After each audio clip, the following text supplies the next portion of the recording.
Okay, are you ready? Here we go.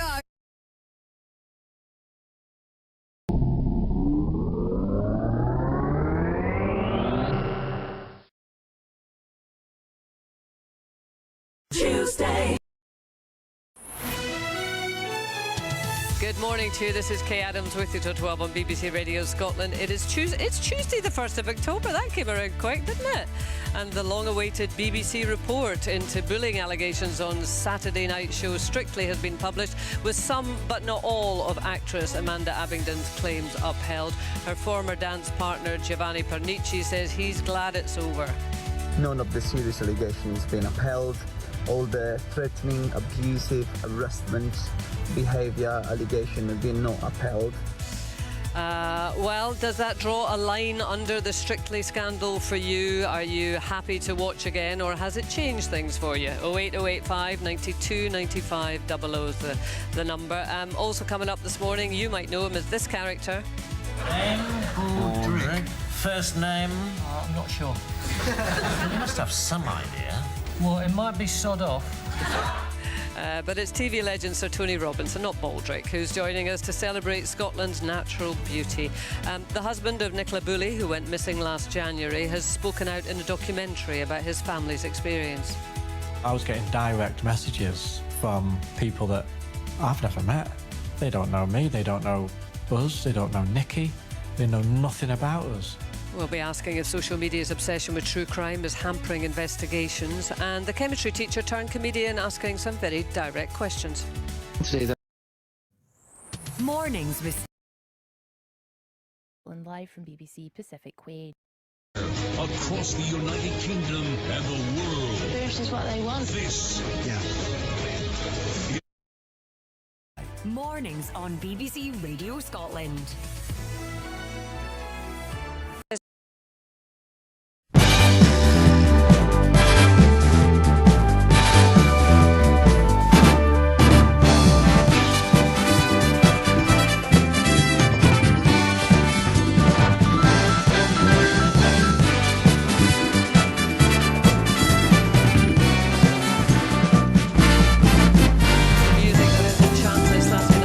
For 2 decades, but last series it threw up a darker story. Contestant Amanda Abingdon made a series of allegations of bullying, aggression and sexual behaviour against dance partner Giovanni Pernici, and subsequently quit the show. Giovanni followed her out the door in May of this year. Since then, we have been waiting for a BBC review of what actually went on, and it has now been published, not with detail because of confidentiality. It concludes that some, but not all, of Amanda Abingdon's claims have been upheld, 6 out of 17 allegations. Giovanni Pernici was cleared of threatening, abusive and physical behaviour, but the review found that he was swearing and used what could be described as belittling language, which amounted to bullying behaviour. And the BBC has issued an apology to Amanda Abingdon. So that's the conclusion. Does it put this affair to bed for you? Are you ready to draw a line under it? 08085 92 95 00 is the number to call. As I say, it's been a staple of our Saturday nights for the last 20 years. There are not many beloved television shows, but I think Strictly does fall into that category. Has it changed the way that you feel about the show, or are you still very much an avid viewer? And how do you feel about the way that the BBC has handled this situation? Do you think it could have done anything differently? You can text us on 80295. New measures have been introduced on the show. Rehearsals will be filmed in their entirety, and various chaperones will be in situ. So do you see that as a sensible addition, or maybe a bit OTT? I mean, Archie in Inverness says what really worries me about developments in Strictly, and what others seems to have missed, is the fact that all rehearsals are now to be chaperoned. If trust is that absent in society, what hope is there for it? Should we all covertly record every interaction? Well, maybe that's the way you see it, that these measures somehow suggest that there might always be something, inappropriate going on, and maybe an overreaction to to what we know, and we don't exactly know the full story, but we've got this report. Does the publication of the BBC report draw a line under the Strictly scandal for you, or are there still unanswered questions? 08085 92 95 00 is the number. Does it change the way you feel about the show? Oh goodness, I'm sick to death. Who's this from? Anne. I'm sick to death listening to the self-obsessed celebrities whinging about their treatment. This story has run its course. This rubbish was the first item on the 6 o'clock news last night. Appalling things go on in the world, and this is the best. Oh, hang on. That has suddenly disappeared before my very eyes there. When I find that text again, I will read it to you. But somebody who clearly thinks this is very much a storm in a teacup, which is interesting because at the end of the day, Strictly Come Dancing is a workplace, just like any other. And the people involved in it are there, they're paid to be there, to do a job, to provide, to create this show on a Saturday night. And whilst these allegations have been made, and we know it's difficult for people to speak out, and they have not all been upheld, certainly not. 6 out of the 17 allegations. 6 of those allegations have been upheld. That Giovanni was swearing, using what could be described as belittling language, which amounted to bullying. Would you want that in your workplace? Would you say, look, just shut up, you're whinging over there in the warehouse, just shut up and get on with it? Because at the end of the day, it is a workplace. Let us know what you think. Or is this all about whinging celebrities? 08085 92 95 00 is the number. A man who has been across this every detail, I'm sure, for the last, oh goodness, how long, nearly a year. Scott Bryan, TV critic and broadcaster. Good morning, Scott. Morning. Good morning. Do you think this does draw a line under it, put it to bed? Well, I mean, I think the BBC would want this to be drawing a line over it and been putting it to bed. But I think just from what either side, Giovanni Pernice and Amanda Abbington, from what they've been saying subsequently, it doesn't suggest that. I mean, this is a confidential report. So from what we were seeing yesterday, from what was released yesterday, was just their findings, but not detailed in any way. And of course, what we've seen, as you've just said, was that Amanda Abbington's been apologised to, that the BBC has upheld some, but not all of the complaints. And according to BBC News, some allegations around verbal bullying and harassment were upheld, whilst physical aggression were not upheld. And they've also said, BBC News, that they looked into 17 complaints, 6 were upheld, but unable to independently verify that. If you look at what they said since, both sides, Amanda Abbington has said that the apology is a vindication of my complaints. Whilst Giovanni Pernice has said that in his view, quote, the majority of false allegations have been thrown out. So I think it's a fact that if you see, I think the front page of The Sun today or some of the other tabloids, you've seen them both pretty much saying that they've found vindication from what the report says, whilst, of course, that report has not been made public. Do you think it will change the way people feel about the show?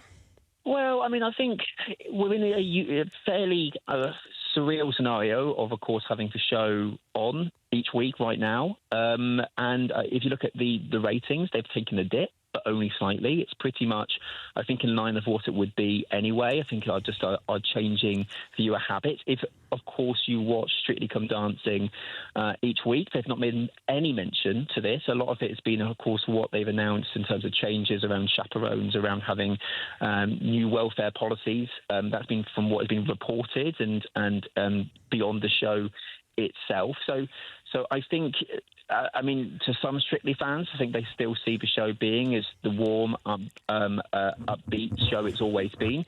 Whilst also I feel that other viewers do feel quite passionately around duty of care. It's been the big issue within the TV industry over the course of the last 5 years. It's been affecting a number of different shows that's led to a lot of reports.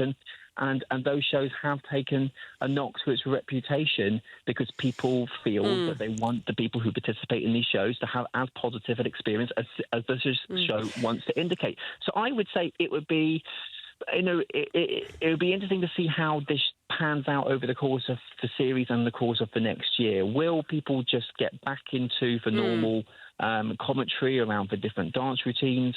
or is this a story that's going to come up again? The BBC would say that we've introduced all these new measures.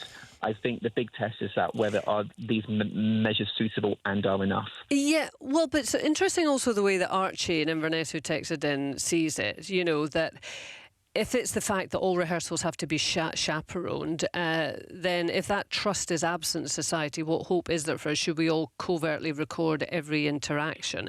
I mean, if this was an isolated incident, you know, an unfortunate pairing between these two individuals, do you really need to introduce these absolutely blanket welfare measures that every move is recorded? Because, as Archie seems to be suggesting, does that say that there is always scope for bad behaviour? I mean, which does sort of contrast with the rosy glow we see on a Saturday night.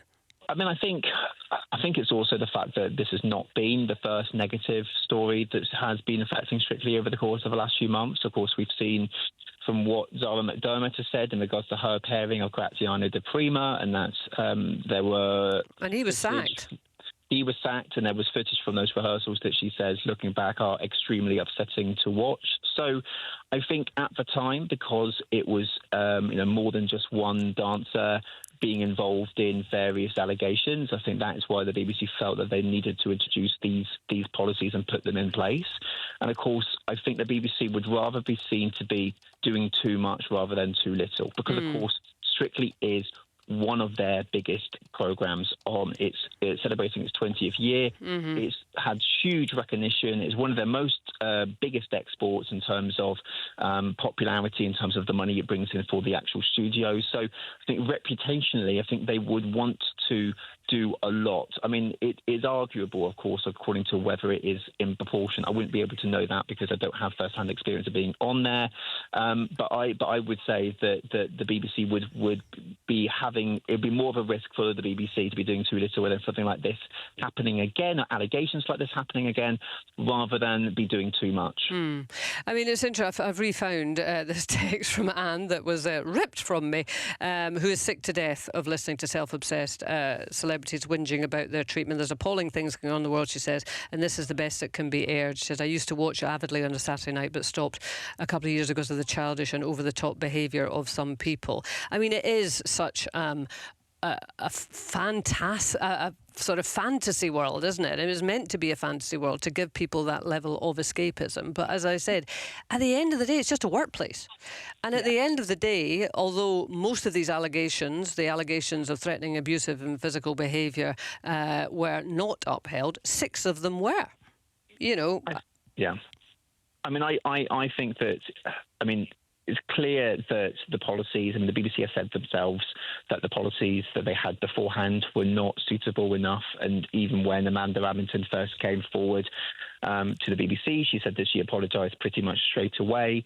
That the BBC did not move quickly enough to solve the situation, and that is why Charlotte Moore, who is the head of BBC Content, has apologised to Amanda Abington more than once about how it has played out. I think, of course, I think duty of care has been one of the big issues within the TV industry over the course of the last 5 years. It's been one that I've reported on many times. It's been made in regards to many of the biggest mainstream TV programmes. And I think there is, I guess, a big question needed to be asked about, okay, what can the TV industry do as a whole to ensure that it moves on from this? Because, I mean, as you know, I mean, this is an industry that is primarily run by freelancers, people going from job to job to job to job to job. So that means great flexibility, and that's allowed the TV industry to be as nimble and be so successful, be one of the biggest, most successful countries in the world in regards to TV.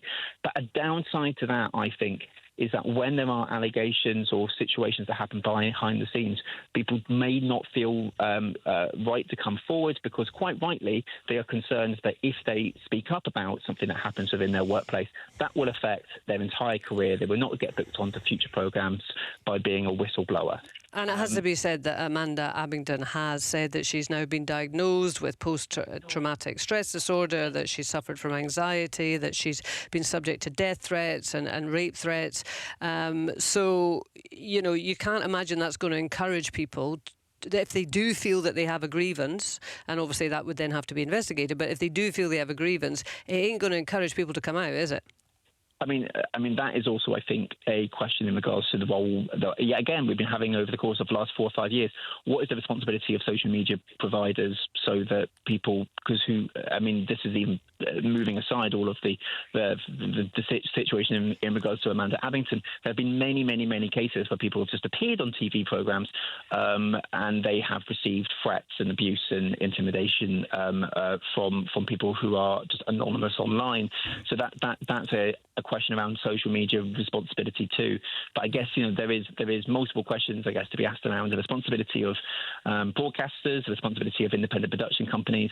What can be done so that in a year's time, 6 months' time, we're not just talking about this in regards to a different programme around duty of care once again, because it feels, for me at least, that I'm just going from show to show to show at the moment. I just wonder if it would be viewed differently if it was in a different workplace, if it was in an office, if it was in a warehouse. Anna's saying, bullying, do these people go in there thinking they don't have to buckle down and work? Spoilt celebrities. But then we have Graham who says, I wonder if you'll focus on the 6 complaints which have been upheld rather than this being a storm in a teacup. Are we okay with verbal harassment and bullying being normalised? Giovanni's statement is nothing but an exercise in spin, no contrition whatsoever, which speaks volumes. But then we've got Eileen in Edinburgh saying, I was astonished at all the fuss. Giovanni was okay. He was just fiery. I would have been thrilled to bits to be chosen for his partner. I think this person who complained has a big ego and needs to get in the real world. Giovanni's a real talent, and I, being keen but not a great dancer, would have understood the man's frustrations and laughed it off. With all due respect to Eileen in Edinburgh, like most of us, she has no idea what happened in that room. None of us have any idea what happened in that room. But because of the glitz of Strictly, people want to believe it, don't they? But I think it's just the fact that, as I said earlier, from the report that's been released by the BBC and the statement that went subsequently, because of the confidentiality, the BBC says, in regards to all of the people involved, in regards to Giovanni Pernice and Amanda Abbington, that we don't really have that report to transparently understand exactly what happened, what cases were upheld specifically, what and what were not. We've only really been having reports from BBC, from the PA News Agency that have suggested what were upheld, what were not upheld, but no real detail. And that's how we're in this unique scenario in which both sides are claiming different things, and it's up to pretty much everyone else to speculate. Scott, listen, thank you very much indeed. Scott Bryan there. So are you still speculating? Are we still in the situation that we are speculating? And is that acceptable? Does this draw a line under what has been going on, or are there still questions that you want to have answered? How do you feel the BBC has dealt with the Strictly scandal, if I can call it that in tabloid terms? 08085 92 95 00. The BBC has issued an apology to Amanda Abbington and upheld 6 out of 17 allegations that she made, but both Amanda Abbington and Giovanni Pernice at this stage appear to be saying they feel that they have been vindicated, as Scott Bryan, their TV critic and broadcaster, was saying. There's a bit of a hush now in that we don't know if there's going to be anything else going to come up here, or indeed this will just go away. Has it changed the way you feel about Strictly, or are you still very much an avid viewer and you just want this to absolutely disappear? You can text us on 80295. And it's really interesting, those two texts that just sit next to each other on my screen, from Eileen in Edinburgh, who says, what a load of fuss. Giovanni was just fiery. I would have laughed off his frustration. And Graham in Dundee, who says, rather than this just being a storm in a teacup, what about the 6 complaints that have been upheld? Are we okay with verbal harassment and bullying being normalised? Giovanni's statement is nothing but an exercise in spin. So people have got very strong views on this one. Where do you stand? 08085 92 95 00.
You wouldn't know what that is, would you? No, because you're a povo.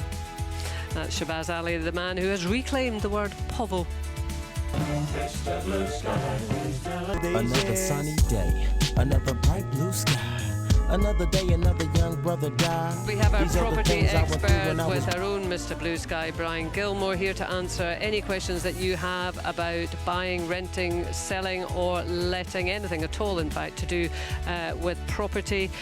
Give him a ring, 08085 92 95 00. You can also leave a voice note on there or send a WhatsApp message, or you can text 80295. All the conversation.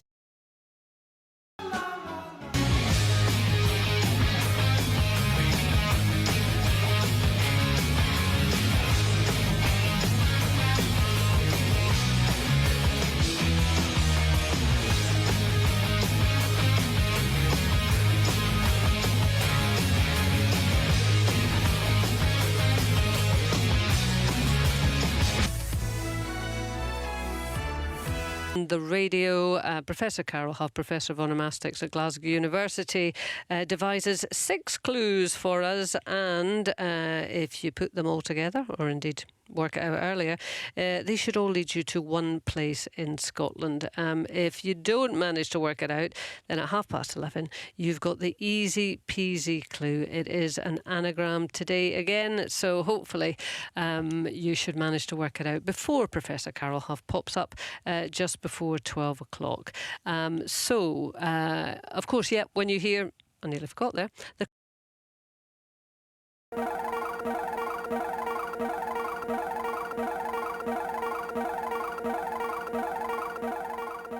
somebody's already worked it out. But never mind, we're all running our own race. I'll go through all of the clues before 11:30, and then Professor Carol Huff will be here just at 12 o'clock. Let's go for the first clue. Today's place name shares a meaning with the ancestor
really do. I really love a bit of Whitney. There you go. I want to dance with somebody.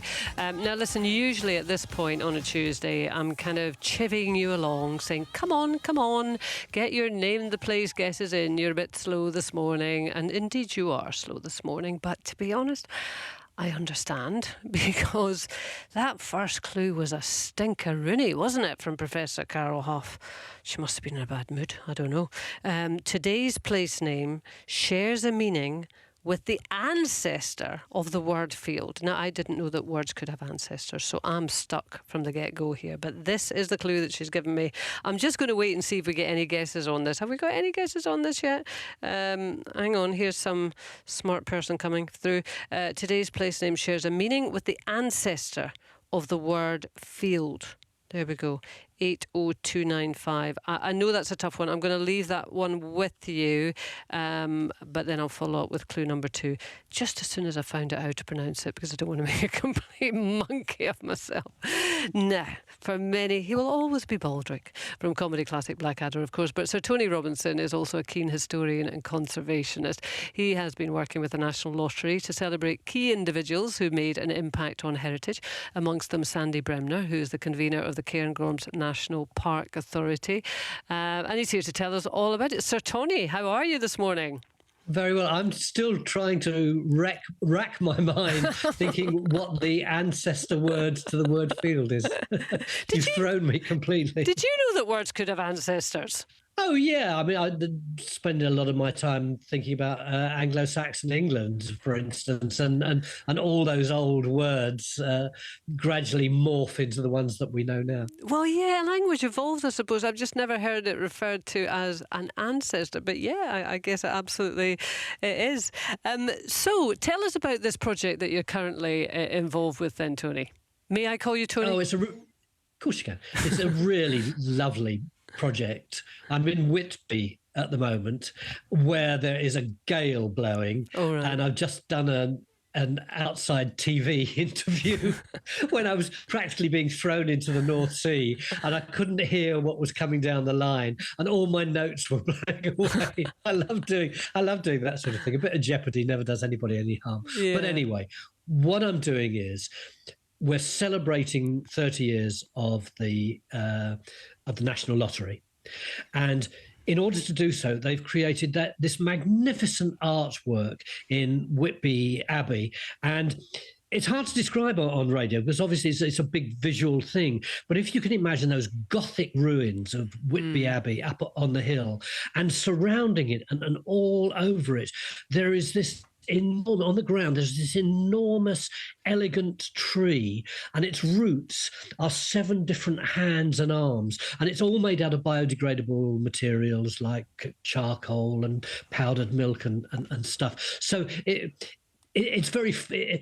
will disappear at any moment, really quickly. But it's massive. It's like the size of 3 Olympic swimming pools. Wow. And it represents Britain's heritage, and the 7 long hands and arms are 7 inspiring people, including Sandy Bremner, who's working in the Cairngorms at the moment, who have done something which is inspiring to do with England's heritage and has been funded by the National Lottery.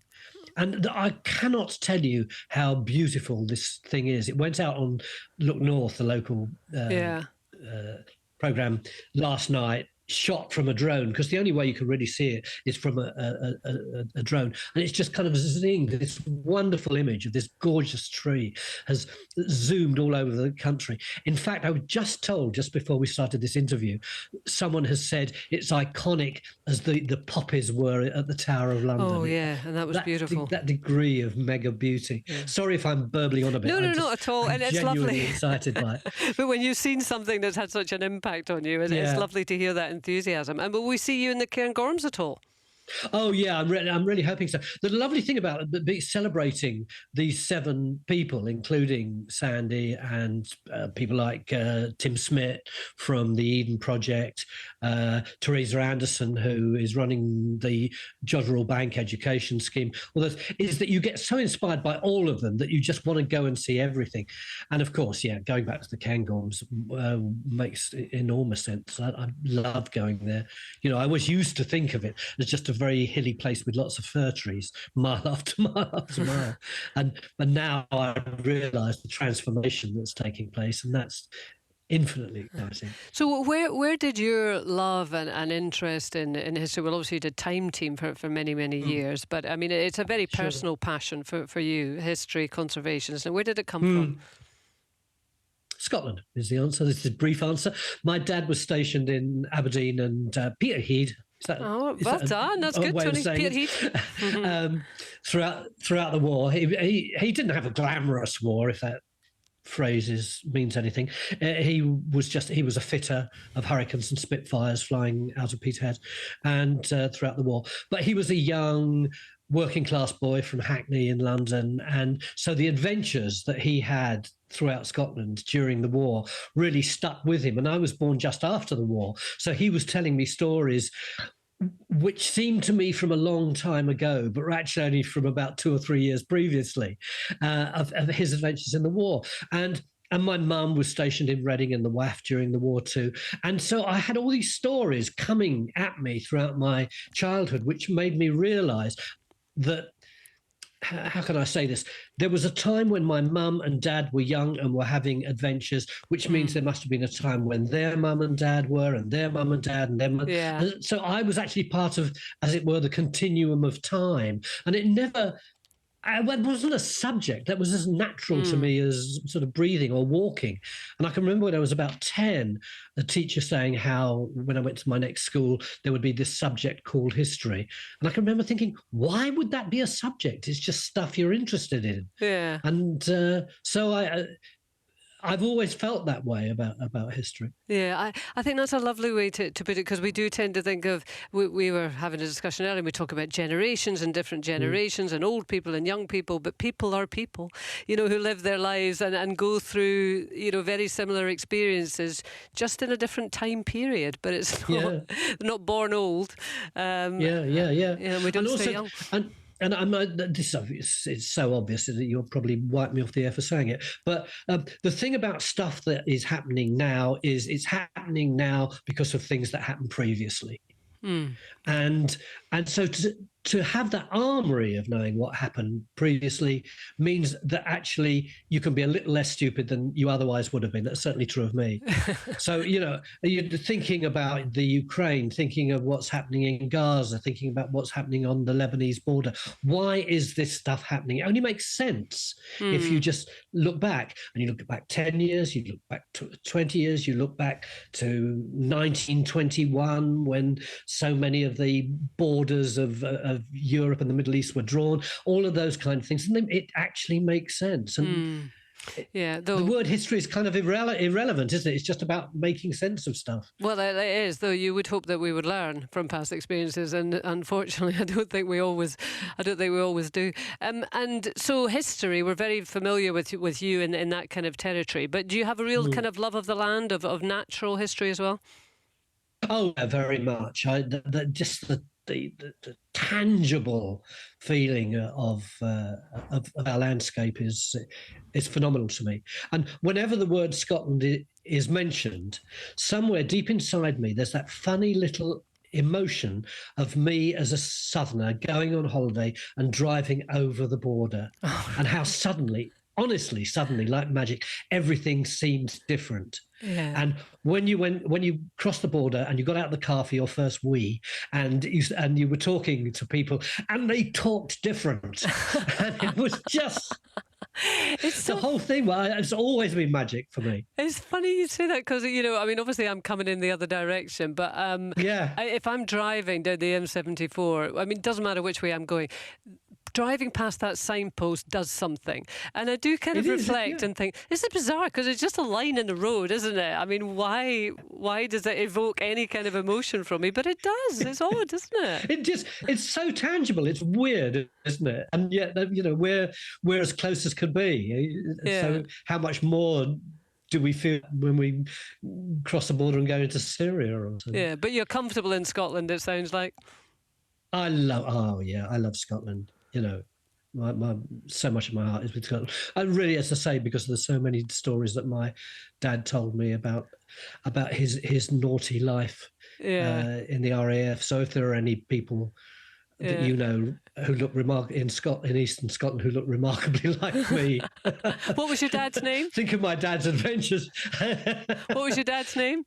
Leslie Kenneth Robinson. Leslie Kenneth Robinson. If there's any memories out there from around the northeast of Leslie Kenneth Robinson. Family tree. So what TV projects are you involved with? There's always chat about a return of Blackadder and a stage show, etc. Is there anything in that or not? I really doubt it. It does come up every year, every time the news is a bit flat, and one of us is interviewed and we say something would possibly be construed 0.5% construed as saying that there's going to be another series of Blackadder. Then the newspapers leap on it and make a big story out of it, and there's nothing around about that. What I've been doing, I've just come back in the last few days from Gozo, the island just off Malta. Where we've been shooting another series of Madame Blanc's Mysteries for Channel 5, which is a series my good friend Sally Lindsay writes. Yeah. So lovely showbiz story, if I've got briefly time to tell it, which is that I was at a party with Sally, and she said, I've just been commissioned to write this new series. Do you fancy being in it? And I said, yeah, of course I will. I thought it was a bit of the usual old twaddle that people talk at parties. And she said, what would you like to be? And I said, I would like to be someone who's thought of as really nice throughout the whole series. And it turns out to be they're the biggest swine in the world by the end of it. And we laughed about that. And then 3 months later, I got the offer to do an episode of the And she's series. written the character. Yeah, and I hope that's not really a spoiler. No. But that was 3 series ago, because the next one, that was just 1 episode. Next time, she said, this is working so well, come back and do 3 eps, which I did. And now the one that I've just done, I've done 4 eps. So it's, hey, I'm doing well in showbiz, kids. Yeah, I don't think you need to prove anything to anyone, Tony, at all. Listen, we'll have to let you go, but do you want the second clue to our Name the Place quiz? Yes. Because, we've got 6 in total. You won't have time for all of those. So the first one, I'll remind everyone, today's place name shares a meaning with the ancestor of the word field. The second one, and you're looking for somewhere in Scotland, it shares a component with Terregles in Dumfries and Galloway.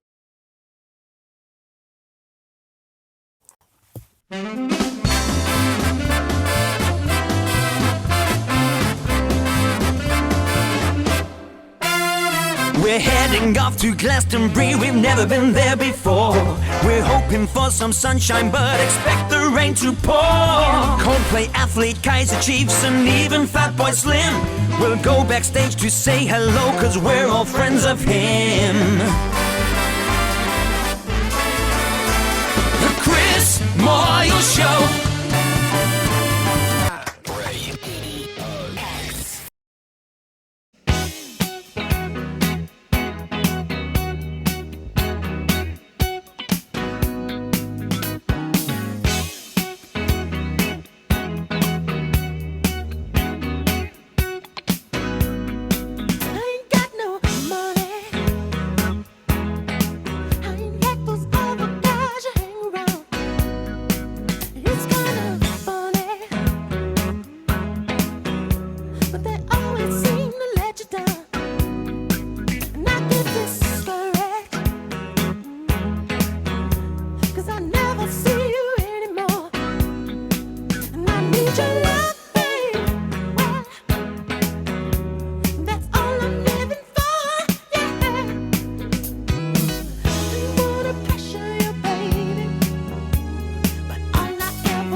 We have actually got lots of guesses in for Name the Place, even on just that first clue of today's place name shares a meaning with the ancestor of the word field. Muldon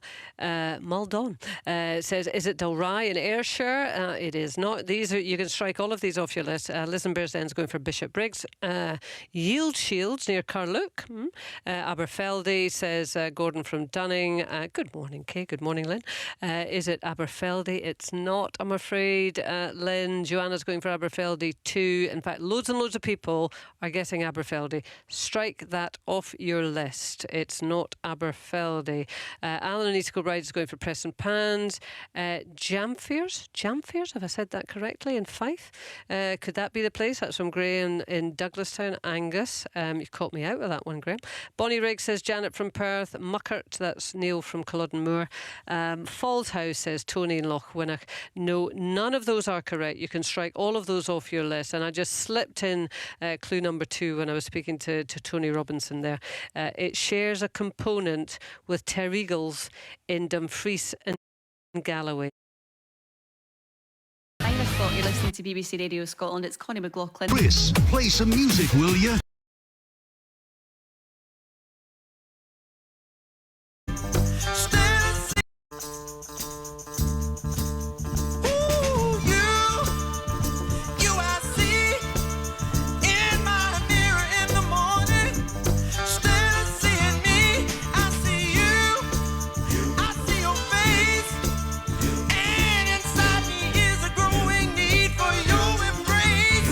In the light of day, the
Everyone, stop what you're doing. It's time to get back to Why? Mornings on BBC Radio Scotland.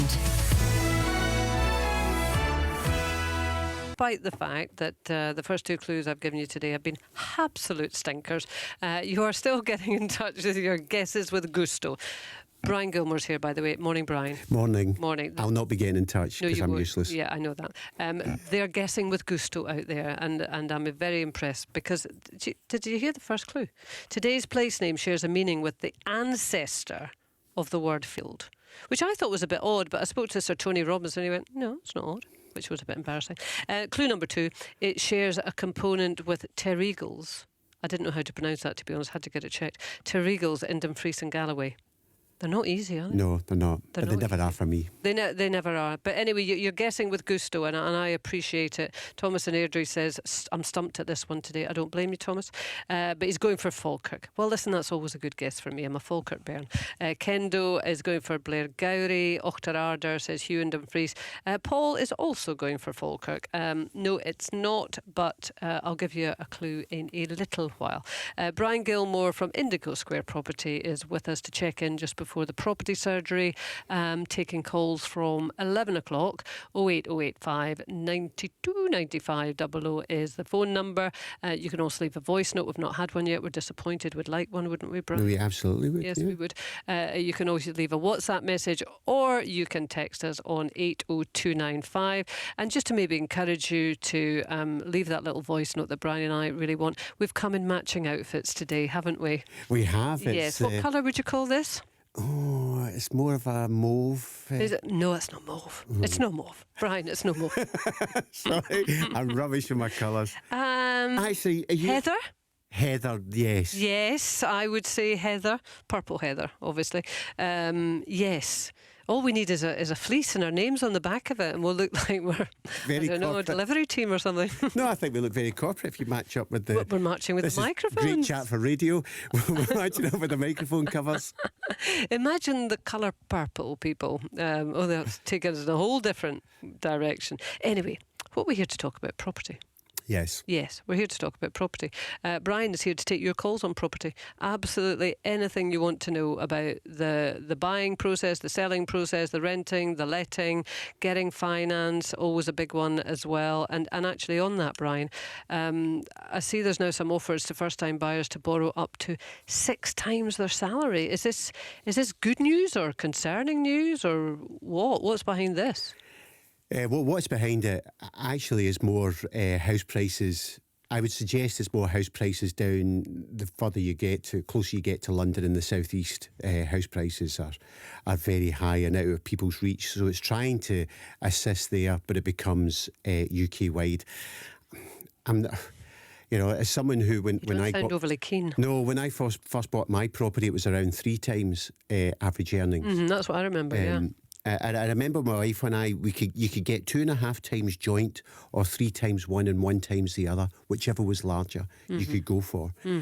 So now, and I did a quick calculation that if you earned £25,000, which a first-time buyer might be in the that sort of bracket, 4 times salary is obviously 100 grand, 6 times salary £150,000, and then when you get to 30, you've got 4 times salary at 120 to 180. So you can see, obviously, as you start to move through the salary bands, it really then starts to exponentially improve the amount that people can afford to spend. What kind of repayments are you going to be talking on that? Because I think it's like 90% value.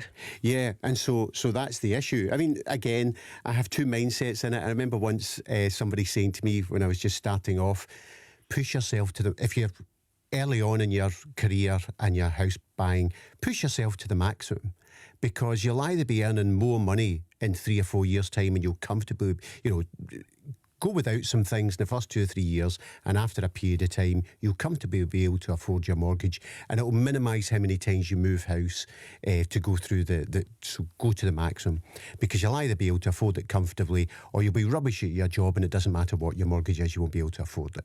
So that was one all piece of nothing. Advice. Yes, I think there's a balance, because there's a happy balance between those. And yes, you're then looking at people trying to get sort of 30-year mortgages to be able to cover those sorts of monthly payments, because we're very large, and they do rely on, although interest rates, as we've talked about for the last 12 months, interest rates are higher than they've been for 10, 15 years. They're not at the level that we were when we first bought a property. So at 4.5%, 5%, all you need is that's as a result of the shock that happened 12, 18 months ago. All you need is another shock where interest rates are sitting at 4% and something results in them leaping up to 8, 9%. And 6 times salary starts to become quite inexpensive. You'd be wary, would you? Yes, I'd be very wary. Yeah, and I think it really is aimed at trying to deal with the challenge down in London, where our average house price is just under 200 grand and their average house price is just over £500,000. Right. So. Yeah. And what about the first-time buyer market here? And again, Scotland is, there's different markets within Scotland, but what's the picture here? First-time buyer market's reasonably healthy here. Again, average first-time buyer price here is, it's 300 grand below where it is in London. To give you that sort of comparison, it's still at around the sort of 140 mark, which, getting back to what I was just talking about, if people are borrowing 90%, then if you're borrowing 4 times salary, and this is why Scotland is a more comfortable place to start on the property ladder, you're borrowing £120,000 and then you have £20,000 in savings. The challenge obviously is getting the £20,000 in savings, but you can see how you can hit the ladder at £140,000 in Scotland. The challenge then starts to become, I read a report just yesterday that it's great that we've got more affordable housing, but I did read the report yesterday that the challenge for house builders is it's now starting to be more expensive to build a house than the average house price in certain locations for the type of house that they would build. So it's becoming difficult for them to build houses and make them within and a level that people would find affordable. It's one of the great things about having you here every other week, Brian, because obviously we see a lot of headlines and they do tend to apply to either too broad a spread or indeed the southeast, which isn't necessarily the situation that we have here in Scotland. So any questions at all that you have for Brian about the property market here in Scotland, wherever you are in Scotland, then do get in touch. 08085 92 95 00. Not all about buying and selling. Lots of people, of course, in the rental market, and I think there are some stories to come from that as well that we can talk about. So give him a ring, or you can text 80295. Brian, I've just, I was giving out the clues there for Name the Place, and I'll be absolutely honest, I think I did say, I saw the clue, it shares a component with Terregles in Dumfries and Galloway, and I had to check the pronunciation of it. It was spelled Terregles. I thought I'd better check. So I got confirmation that it was Terregles. Now I've got David Davidson, who is from this place, saying it's Terregles. I need somebody from this Terregles. I need someone from Terregles to phone me, please. I don't like to get it wrong, but it's very difficult because local people will pronounce it in their way, won't they? Absolutely. 08085 92 95 00. I'm calling Terregles. I need you to call me and tell me how to pronounce it, because I'm going to have to repeat this on a number of occasions throughout the morning, and if I'm doing it wrong, it is going to drive you crazy. So you better call me up and tell me how to do it correctly. Thank you. I'd be very grateful. 08085 92 95 00. The same number, of course, to call Brian Gilmore from Indigo Square Property and ask him any questions at all about property. Radio. The Chris Miles Show. Here we go. Rock and roll. Yeah. Will you?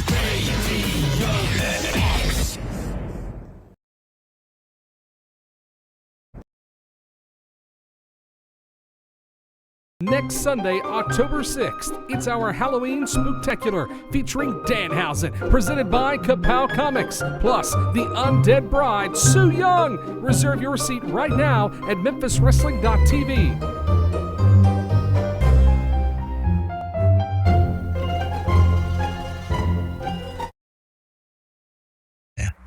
While I'm talking about Name the Place, actually, we've got some more guesses in, so let me go through these. Lots of people going for Glen Eagles. I know how to pronounce that.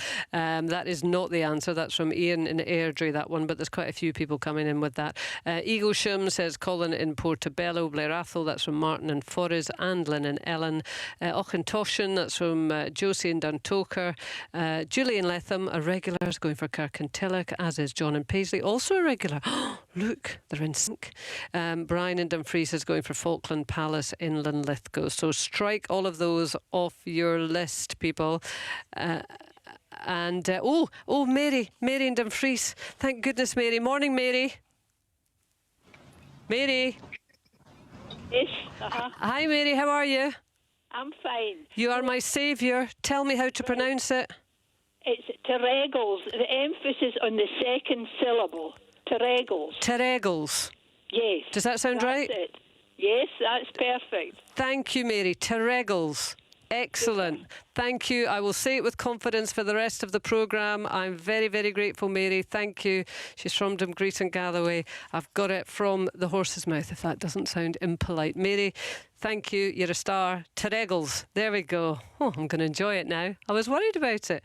That was clue number 2. It shares a component with Terregles in Dumfries, Galloway. Let me throw you clue number 3. Now we're on a roll. It forms one of a group of places named collectively from their bodily location. Oh my.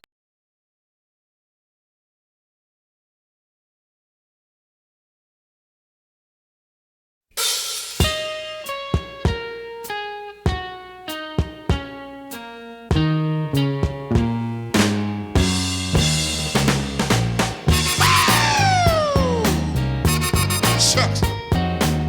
It's all right. Hey, everybody, Mr.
Mornings on BBC Radio Scotland. Now, it was on the 27th of January last year that mother of two, Nicola Bulley, failed to return home after walking her dog near a home in Lancashire. For the following 3 weeks, a little bit more, until her body was discovered on the 19th of February, the internet was absolutely awash with theories. I'm sure you remember it. Many of them very outlandish about what had happened. Even Nicola's distraught family were bombarded with hateful messages during that period of time and afterwards. A new documentary, The Search for Nicola Bulley, will explore the online obsession with the case, as well as hearing from Lancashire Police, who were very heavily criticised during that time, and also Nicola's family. Joining me to discuss is freelance journalist and content creator Sophia Smith-Galler. Good morning, Sophia. Morning.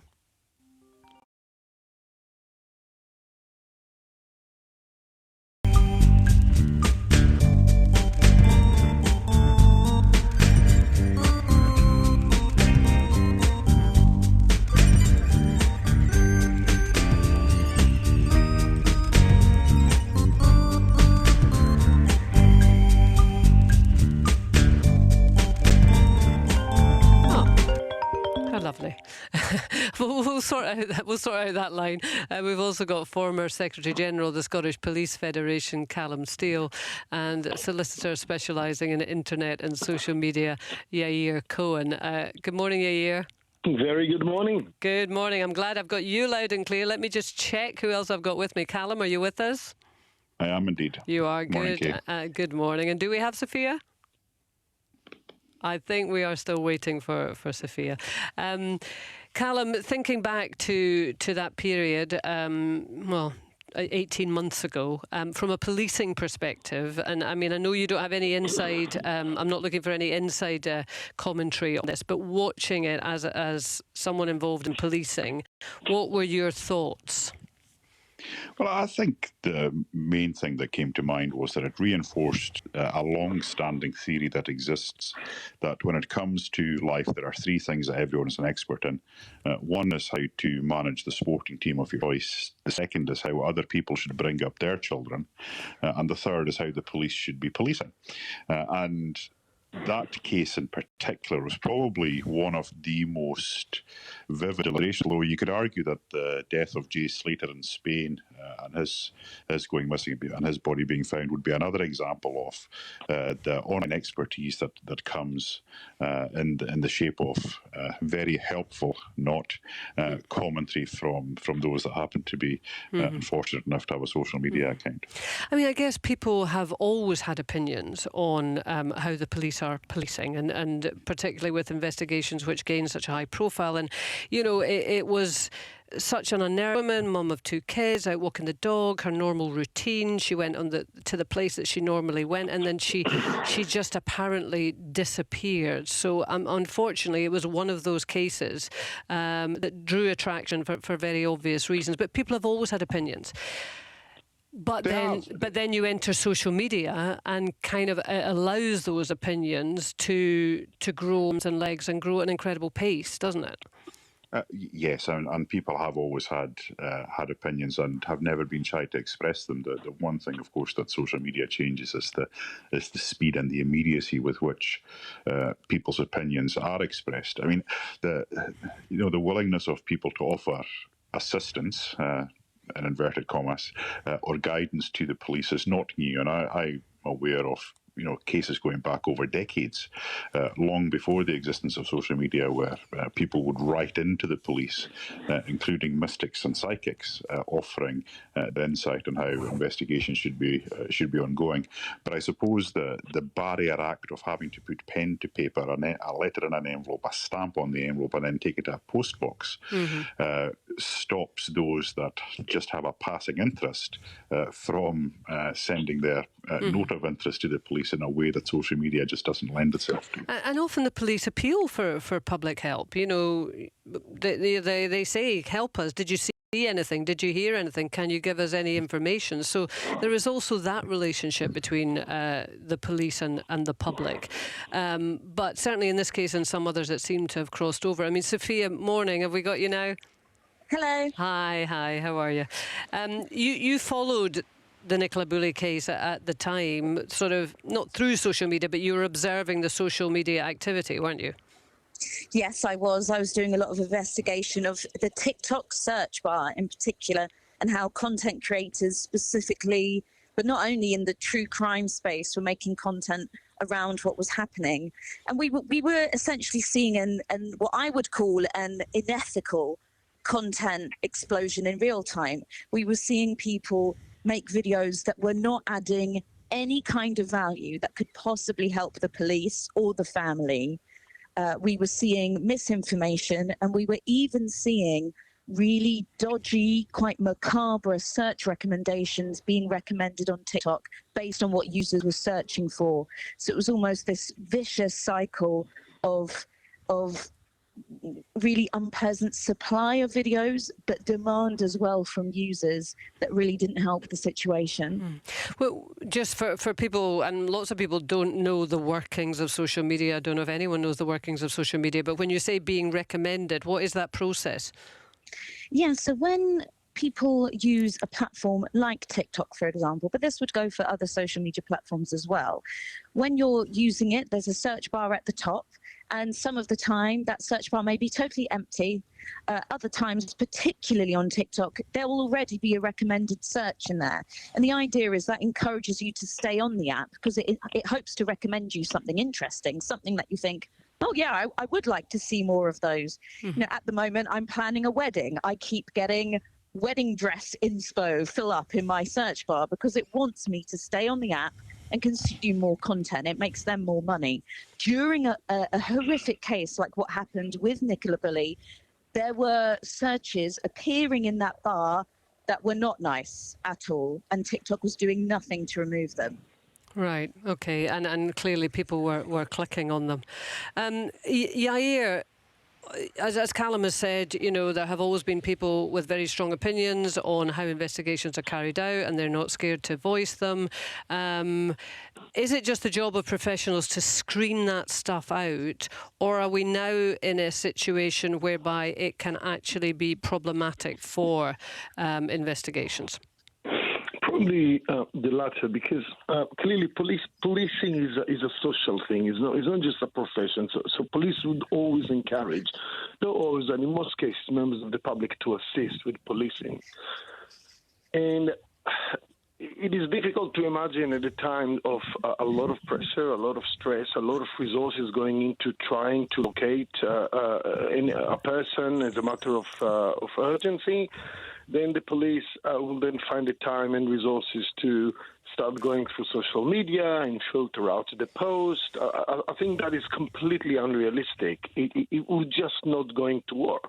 Particularly when, on one hand, the police is acting public for help and support, which is absolutely fine, but at the same time, that has to come, obviously, with the caveat that people will go a little bit over the top, and sometimes you will have also vicious people. You will have people who wish to profit from somebody else's disasters. But the thing is, it is part of who we are now. It is part of the way society operates now. And perhaps it is for the police to learn to adjust to the new reality of social media, good and bad. In what way, though? How would they adjust? Well, currently, the appeals to the public appear to be quite random, so police will put out requests.